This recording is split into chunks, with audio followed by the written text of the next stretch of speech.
मौर्य साम्राज्य 322 से 185 ईसा पूर्व। मौर्य राजवंश की स्थापना चंद्रगुप्त मौर्य ने की थी। उसने चाणक्य, विष्णुगुप्त कौटिल्य की मदद से मगध नंदी वंशीय शासक घनानंद को मारकर मौर्य वंश का शासन कायम किया।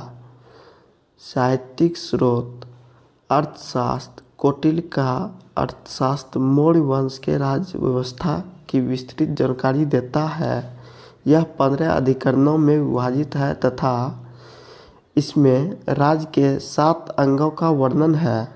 स्वामी राजा, आमत्य मंत्री, मित्र सेना, कोषदुर्ग एवं जनपद। इस ग्रंथ की तुलना मैकियावेली के प्रिंस से की जाती है। अर्थशास्त्र मुख्यतः सूत्र के गद्य रूप में संस्कृत में है। मुद्रा राक्षस। विशाखदत्त की कृत मुद्रा राक्षस नंद वंश के पतन तथा मौर्य वंश के उत्थान के बारे में जानकारी देती है। इंडिका। मेगास्थनीज की इंडिका मौर्य काल के प्रशासन, समाज और अर्थव्यवस्था पर प्रकाश डालता है। जस्टिन। यूनानी लेखक जस्टिन के अनुसार चंद्रगुप्त ने पूरे भारत पर विजय प्राप्त की। दीपवंश एवं महावंश। सिंहली साहित्य। इनके अनुसार अशोक ने बौद्ध धर्म का प्रचार प्रसार श्रीलंका में किया था। जूनागढ़ अभिलेख। रुद्रदमन के जूनागढ़ अभिलेख संस्कृत में चंद्रगुप्त के नाम का उल्लेख किया है। इसमें मौर्य काल में निहित सुदर्शन झील की जानकारी मिलती है। इस झील का निर्माण चंद्रगुप्त मौर्य के शासन काल में पुष्यगुप्त वैश्य ने गुजरात के सौराष्ट्र प्रांत में सिंचाई व्यवस्था के लिए करवाया था। अशोक के अभिलेख।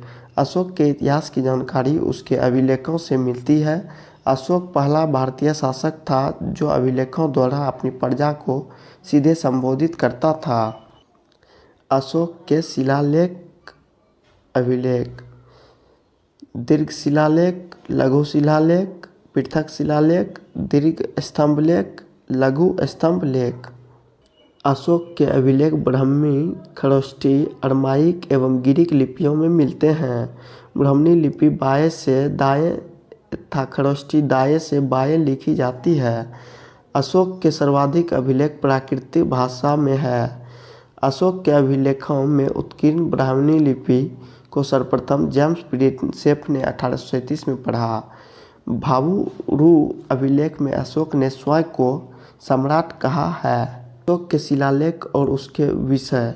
शिलालेख और विषय। पहला शिलालेख पशुवध निषेध।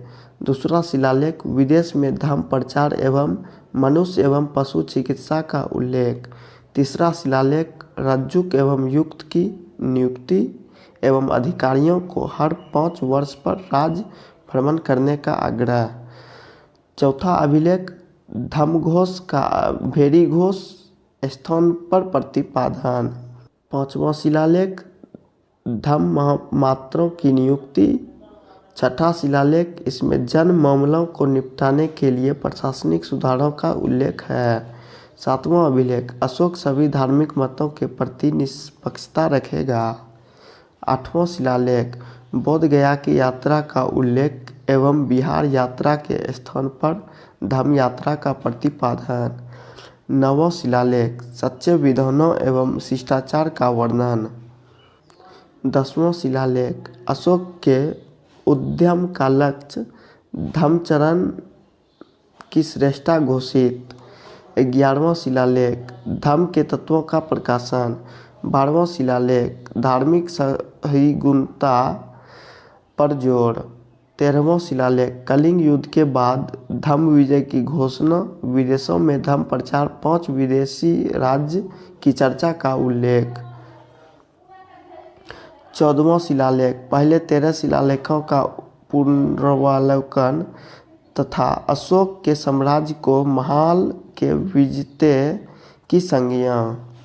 स्तंभ लेख इनकी संख्या 7 है और ये 6 स्थानों से प्राप्त हुए हैं। रामपुरवा, दिल्ली, टोपड़ा, मेरठ, लोरिया, नंदगढ़, लोरिया, अरेराज एवं कौशाम्बी प्रयाग। अशोक के उत्तरी पश्चिमी शिलालेख। स्थान और भाषा। लमगौन, पुल ए दारुन, अरमाइक। शिलालेख अफगानिस्तान। तक्षशिला तक्षशिला अरमाइक। शिलालेख पाकिस्तान। कंधार सार-ए-कुनो अरमाइक। शिलालेख अफगानिस्तान यूनानी ग्रीक। अशोक के लघु शिलालेख। स्थान लघु शिलालेख। मध्य प्रदेश रूपनाथपुर गरजरा बुधनी सीहोर। उत्तर प्रदेश हरौरा मिर्ज़ापुर। राजस्थान बैराट बाबरू जयपुर। कर्नाटक ब्रह्मगिरी सिद्धपुर पालकीगुड़ जंटिंग रामेश्वर गोबीमठ सन्ननी मास्की। आंध्र प्रदेश अर्रागुडी राजुल मंडगिरी। बिहार सासाराम चंदनवीर पहाड़ी। मौर्यों की उत्पत्ति। चंद्रगुप्त मौर्य की जाति एवं उसका वंश विवादास्पद विषय है। उसके वंश से संबंधित विभिन्न मत हैं जो इस प्रकार हैं। ब्राह्मण परंपरा के अनुसार शूद्र मूरा नामक स्त्री से उत्पन्न। महावंश बौद्ध साहित्य। क्षत्रिय गोरखपुर में मौर्य नामक क्षत्रिय कुल। परिशिष्ट परवन मौर्य पालक का पुत्र। मुद्रा राक्षस बिरसल शूद्र वंश से उत्पन्न। राजपूताना गजेटियर राजपूत। राजनीतिक इतिहास। चंद्रगुप्त मौर्य 322 से 298 ईसा पूर्व। चंद्रगुप्त एक स्वेच्छाचारी शासक था और सारे अधिकार अपने ही हाथ में रखे हुए था। 305 ईसा पूर्व में चाणक्य की सहायता से चंद्रगुप्त मौर्य ने पंजाब प्रांत के यूनानी गवर्नर यूडेमस एवं सिकंदर के उत्तराधिकारी सेल्यूकस को पराजित किया। संघर्ष के बाद हुई संधि की शर्तों के अनुसार चंद्रगुप्त मौर्य को हेरात कंधार काबुल एवं मकरान के प्रदेश प्राप्त हुए। चंद्रगुप्त ने 500 हाथी सेल्यूकस को उपहार में दिए। चंद्रगुप्त मौर्य के अन्य नाम सेंड्रोकोट स्ट्रोबो एरियन जस्टिन के ग्रंथों में एंड्रोकोट्स प्लूटार्क। चंद्रगुप्त जूनागढ़ अभिलेख में सेल्यूकस की पुत्री हेलेना कॉर्नेलिया का विवाह चंद्रगुप्त मौर्य से हुआ। सेल्यूकस ने मेगास्थनीज को अपना दूत बनाकर चंद्रगुप्त मौर्य के दरबार में भेजा, जहां उसने इंडिका की रचना की। चंद्रगुप्त मौर्य के शासनकाल में ही स्थूलभद्र के नेतृत्व में पाटलिपुत्र में प्रथम जैन संहिता का आयोजन किया गया था। अपने जीवन के अंतिम समय में चंद्रगुप्त मौर्य जैन सन्यासी भद्रबाहु के साथ श्रवणबेलगोला मैसूर कर्नाटक चला गया, जहां उसने चंद्रगिरी पर्वत पर एक चंद्रगुप्त बस्ती बसाई और संलेखना पद्धति द्वारा अपने प्राणों का त्याग दिया। मेगास्थनीज। सेल्यूकस निकेटर का दूत मेगास्थनीज 7 वर्षों तक चंद्रगुप्त मौर्य के दरबार में रहा। उसकी कीर्ति इंडिका का अप्राप्य है, लेकिन उसके उद्धरणों को यूनानी लेखक एरियन डायोडोरस स्ट्रोबो आदि ने अपने लेख में उद्घाटित किया है। उसने पाटलिपुत्र के पोलिम्ब्रोथा कहा है। मेगास्थनीज के अनुसार भारतीय समाज 7 वर्गों में विभाजित था: कृषक, शिकारी, मंत्री, दार्शनिक, निरीक्षक, व्यापारी एवं योद्धा। उसके अनुसार भारतीय शिव डायोनिकस एवं कृष्ण हेराक्लीज की पूजा करते थे। पाटलिपुत्र का प्रशासन 6 समितियों प्रत्येक में 5 सदस्य द्वारा संचालित होता था। मेगास्थनीज ने कौटिल्य का वर्णन नहीं किया है। चाणक्य, कौटिल्य, विष्णुगुप्त। चाणक्य के बचपन का नाम विष्णुगुप्त था। इनके पिता चाणक्य थे। चाणक्य को भारत का मैकियावेली भी कहा जाता है। चाणक्य ने अर्थशास्त्र की रचना की। अर्थशास्त्र, जो 15 अभिकरणों खंडों में विभाजित है, के अनुसार राज्य के 7 अंग बताए गए हैं: स्वामी राजा, अमात्य मित्र, सेना कोश, दुर्ग एवं जनपद। डॉक्टर सोमशास्त्री ने सर्वप्रथम 1909 में इसे प्रकाशित करवाया। पुराणों में चंद्रगुप्त मौर्य को श्रेष्ठ ब्राह्मण द्विजार्षभ कहा गया है। कौटिल्य के अनुसार राजा धर्म प्रवर्तक अर्थात सामाजिक व्यवस्था का संचालक होता है। कौटिल्य ने युद्ध के मामले में नैतिकता को गौण माना है।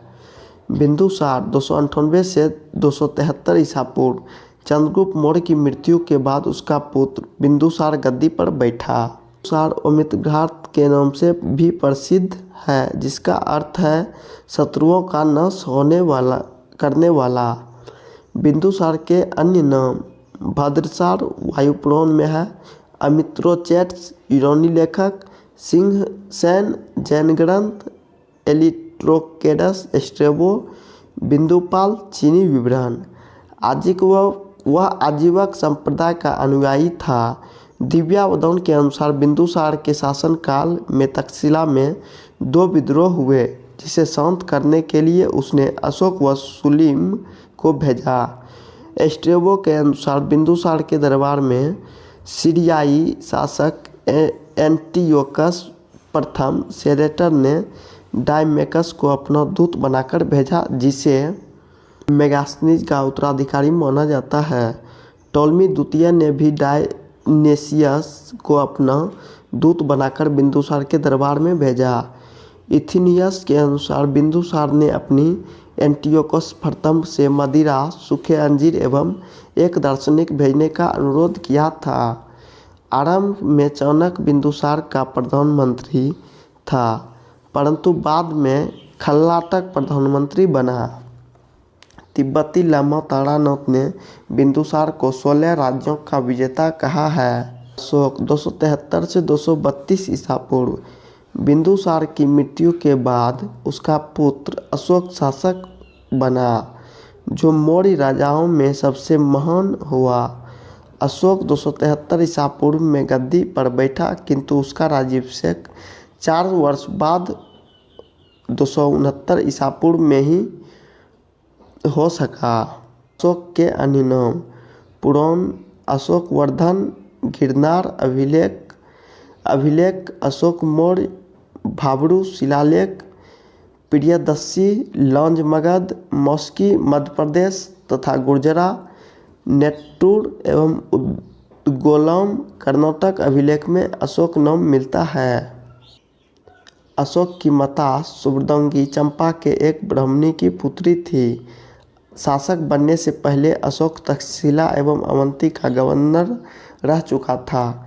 शासक बनने के पहले वह उज्जैन का गवर्नर था। असंघमित्रा एवं कारुवाकी अशोक की पत्नियां थीं। अशोक के अभिलेखों में करुणावाकी एवं उसके पुत्र तीवर कारुवाकी से उत्पन्न का उल्लेख किया गया है। बौद्ध ग्रंथ दिव्यावधन के अनुसार पद्मावती अशोक की एक अन्य पत्नी थी। नागदेवी अशोक की एक अन्य पत्नी थी, जिसे उत्पन्न पुत्र पुत्री थे महेंद्र एवं संघमित्रा। अशोक के अभिलेख में उसे देवनाम प्रिय, देवताओं का प्रिय एवं प्रियदर्शी कहा गया है। धन की राजतरंगिणी के अनुसार अशोक ने श्रीनगर की स्थापना की थी। कलिंग का युद्ध अशोक के 13वें शिलालेख के अनुसार राज्याभिषेक के 8 वर्ष बाद अर्थात 261 ईसा पूर्व देवों का प्रियदर्शी राजा अर्थात अशोक ने कलिंग पर विजय प्राप्त की। यह शिलालेख कलिंग के राजा के विषय में मौन है। खारवेल के आती गुम्पा अभिलेख के अनुसार नंदराज इस समय कलिंग का शासक था। इस युद्ध के बाद अशोक को गहरी व्यथा एवं पश्चाताप हुआ और उसने दूसरे राज्य से युद्ध करने की नीति त्याग कर सांस्कृतिक विजय पाने की नीति अपनाई। दूसरे शब्दों में अशोक ने भेड़ी घोष के बदले धम घोष को अपनाया। युद्ध के पश्चात अशोक निग्रोध अशोक के चचेरे भाई सुमन का पुत्र के प्रवचन सुनकर बौद्ध धर्म की ओर आकर्षित हुआ।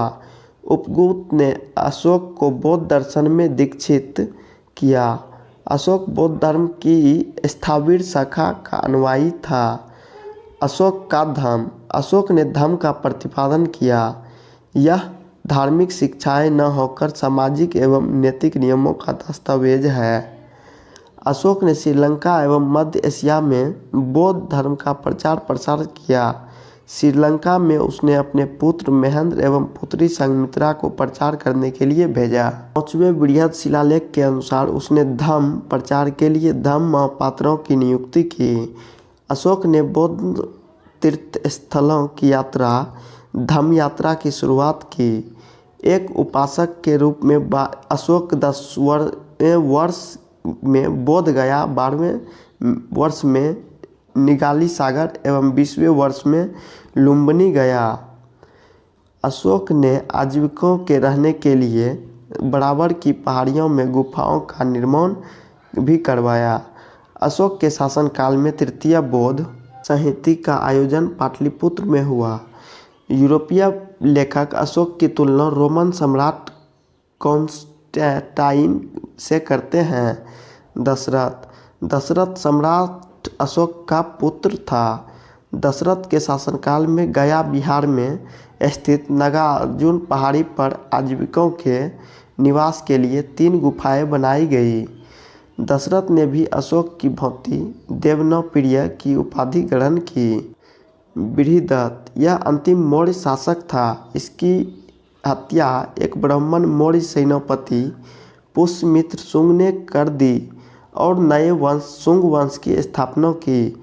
मौर्य प्रशासन राजनीतिक व्यवस्था। मौर्य काल में वंशानुगत केंद्रीय राजतंत्रात्मक व्यवस्था के अनुसार राजा सर्वोपरि होता था। शास्त्र के अनुसार राजा को निरंकुश बनाते हुए प्रजा के कल्याण पर ध्यान देने की जरूरत पर बल दिया है। अर्थशास्त्र में सप्तंग सिद्धांत के अंतर्गत राजा, अमात्य, जनपद, दुर्ग, कोष, सेना एवं मित्र शामिल थे। शीर्षस्थ अधिकारी तीर्थ या महापात्र कहलाते थे। अर्थशास्त्र के अनुसार इसकी संख्या 18 है। उन्हें 4800 पन वेतन के रूप में मिलते थे। पन 3/4 तोले के बराबर चांदी का सिक्का। तीर्थ या महामात्य मंत्री, पुरोहित, सेनापति, युवराज, दोवारिक, अंतर्वेदिक, समाहर्ता, सन्निधाता, प्रशस्ता, प्रदेष्ठी, पौर, व्यवहारिक, नायक, कर्मांतिक, मंत्री परिषद, दंडपाल, दुर्गपाल एवं अनंतपाल। शासन चलाने के लिए मंत्रिपरिषद का होना जरूरी था, जो शासक को सलाह देने में सक्षम थे। मौर्य काल के प्रमुख अधिकारी। पाण्याध्यक्ष यह वाणिज्य व्यापार का अध्यक्ष होता था। शीताध्यक्ष यह कृषि विभाग का अधिकारी था। अक्षपट्टिलिक यह महालेखाकार था। पौत्रवाध्यक्ष मपतौल का अधिकारी। पत्नाध्यक्ष बंदरगाहों का अध्यक्ष। 2 प्रकार के न्यायालय थे। कंटक शोधन यह फौजदारी न्यायालय था। धर्मस्थीय यह दीवानी न्यायालय था। प्रांत। चंद्रगुप्त मौर्य के समय 4 प्रांत थे, परंतु अशोक के शासन में कलिंग विजय के बाद 5 प्रांत थे। प्रांत और राजधानी। उत्तरापथ की राजधानी तक्षशिला, दक्षिणापथ की राजधानी सुवर्णगिरी, मध्य क्षेत्र की राजधानी पाटलिपुत्र, अवंती पथ की राजधानी उज्जैन, कलिंग की राजधानी तोसली। अशोक के प्रमुख अधिकारी और कार्य। समाहर्ता कर निर्धारण का सर्वोच्च अधिकारी। सन्निधाता राजकीय कोषागार और भंडागार का संरक्षण। व्यवहारिक दीवानी न्यायालय का न्यायाधीश। धम्म महापात्र समाज में सामंजस्य की स्थिति बनाए रखना। अंतः महात्मा सीमावर्ती क्षेत्रों में धर्म प्रचार करने वाला अधिकारी।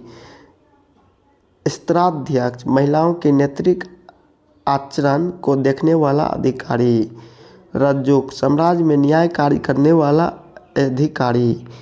युक्तक जिला में राजस्व वसूली का कार्य करने वाला अधिकारी। प्रदेष्टा फौजदारी न्यायालय का मुख्य न्यायाधीश। महात्माय प्रसव गुप्तचर विभाग का प्रधान। प्रांत को आहार या विषय में बांटा जाता था। जिले के नीचे स्थानिक थे जिसमें 800 ग्राम होते थे। प्रांत का प्रशासक कुमार या आर्यपुत्र था। विषयपति विषय का मुखिया था। ग्रामिक ग्राम का प्रधान था तथा गोप 10 ग्रामों का शासन संभालता था। समिति। मेगास्थनीज के अनुसार नगर प्रशासन के लिए 6 समितियां थी तथा प्रत्येक में 5 सदस्य थे। समिति और कार्य। प्रथम, विदेशियों की देखरेख। द्वितीय, जन्म मरण की देखरेख। तृतीय, उद्योग एवं शिल्पकार का निरीक्षण। चतुर्थ, वाणिज्यिक एवं व्यापार का निरीक्षण। पंचम, निर्मित वस्तुओं का विक्रय का निरीक्षण। षष्ठम, बिक्री कर वसूलने का कार्य। सेना।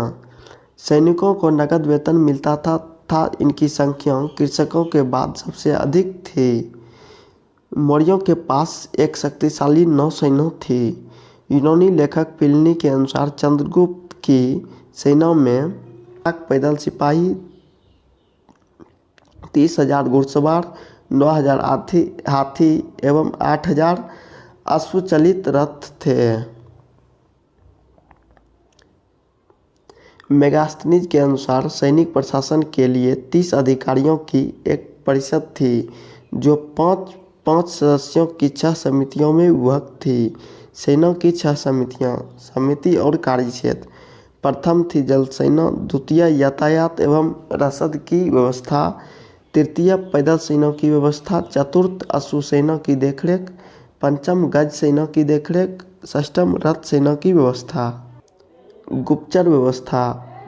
महात्मा प्रसप्र या गुप्तचर विभाग का प्रधान था। गुड पुरुष। अर्थशास्त्र में गुप्तचर को गुड पुरुष कहा जाता था। संस्था। एक जगह स्थिर होकर गुप्तचरी करने वालों को संस्था कहा जाता था। संचरा। घूम घूम कर गुप्तचरी करने वालों को संचरा कहा जाता था। सामाजिक जीवन। मौर्य काल में वर्ण व्यवस्था सुदृढ़ हो चुकी थी। इसका आधार जन्म था। दासों को कृषि के कार्य में लगाया जाता था। अर्थशास्त्र के अनुसार ब्राह्मण को सबसे अधिक सम्मान प्राप्त था। कौटिल्य के अनुसार 15 वर्ण संकर जातियां थी जो अनुलोम एवं प्रतिलोम विवाह के फलस्वरूप उत्पन्न हुए थे। वर्ण संकर जातियों को शूद्र के समान माना जाता था। मेगास्थनीज ने समाज को 7 वर्गों में बांटा। दार्शनिक, शिल्पी, योद्धा, किसान, आहिर, निरीक्षक एवं सभासद। अनुलोम विवाह। इसमें पुरुष उच्च वर्ण का एवं महिला निम्न वर्ण की होती थी। प्रतिलोम विवाह। पुरुष निम्न वर्ग का एवं कन्या उच्च वर्ण की होती है। नियोग प्रथा। स्त्री का अपने देवर के साथ रहना। स्त्रियों की दशा। स्त्रियों के लिए उच्च शिक्षा वर्जित थी। उन्हें सम्राट की अंग निरीक्षक नियुक्त किया जाता था।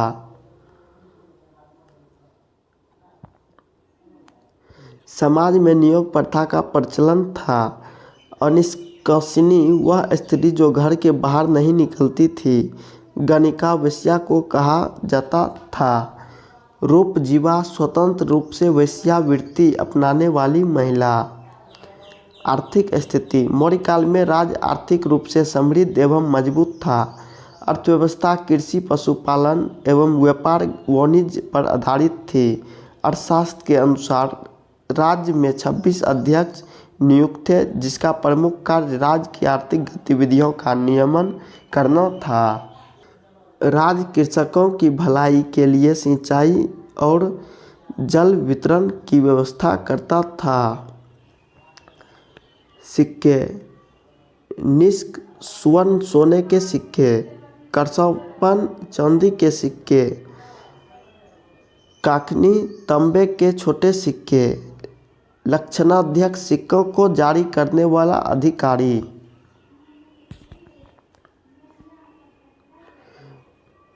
पुष्यगुप्त ने इसी उद्देश्य की पूर्ति के लिए गिरनार में सुदर्शन झील का निर्माण भी करवाया था।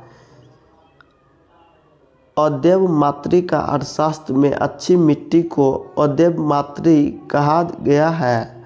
अर्थशास्त्र के अनुसार दो प्रकार की भूमि थी, राजकीय स्वामित्व की भूमि, निजी स्वामित्व की भूमि। भूमि कर 1/4 से 1/6 भाग लिया जाता था। सिंचाई कर 1/3 से 1/5 के बीच था। भू राजस्व एवं सिंचाई पर कुल उपज का 1/2 भाग था।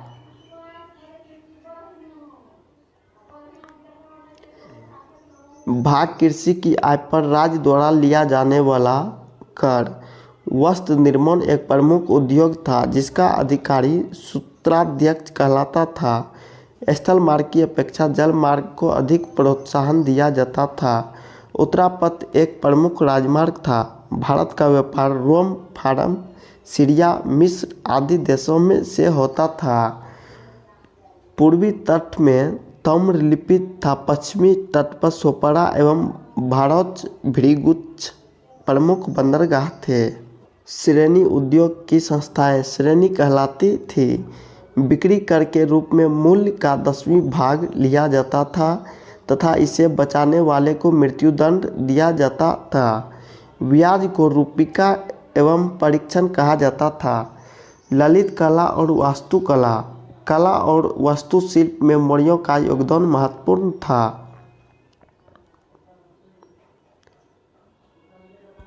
अशोक ने कई नगरों की स्थापना की जिनमें श्रीनगर कश्मीर एवं ललित पाटन नेपाल प्रमुख है। राजा प्रसाद चंद्रगुप्त मौर्य के राजा प्रसाद महल लकड़ी का बना था। कुम्हार पटना में 80 स्तंभ वाले राजा प्रसाद के अवशेष मिले हैं। दीदारगंज पटना के निकट से प्राप्त यक्षिणी की मूर्ति मूर्तिकला की उत्कृष्ट उदाहरण है। गुफा अशोक ने बराबर की पहाड़ी गया के निकट को काटकर भिक्षुओं के लिए सुदामा की गुफा बनाई। अशोक के पौत्र दशरथ ने लोमस ऋषि बराबर समूह की सबसे प्रसिद्ध गुफा एवं नागार्जुनी गुफाओं का निर्माण करवाया। अशोक के स्तंभ एकात्मक है, अर्थात ये ही एक पत्थर से तराशकर बनाए गए हैं। इसके निर्माण में चुनार के बलुआ पत्थर का उपयोग हुआ है। इन पॉलिशदार स्तंभों के केवल शीर्ष भाग का जोड़ा गया है जिसमें सिंह एवं सांड विलक्षण वास्तुशिल्प का प्रमाण है। सारनाथ के स्तंभ का सिंह उत्कृष्ट स्तंभ शीर्षों में से एक है। इन स्तंभों का निर्माण धर्म के प्रचार लिए किया गया था। लोरिया नंदगढ़ का अशोक स्तंभ एवं रामपुरवा का वृषभ शीर्ष भी वास्तुशिल्प के उत्कृष्ट उदाहरण है।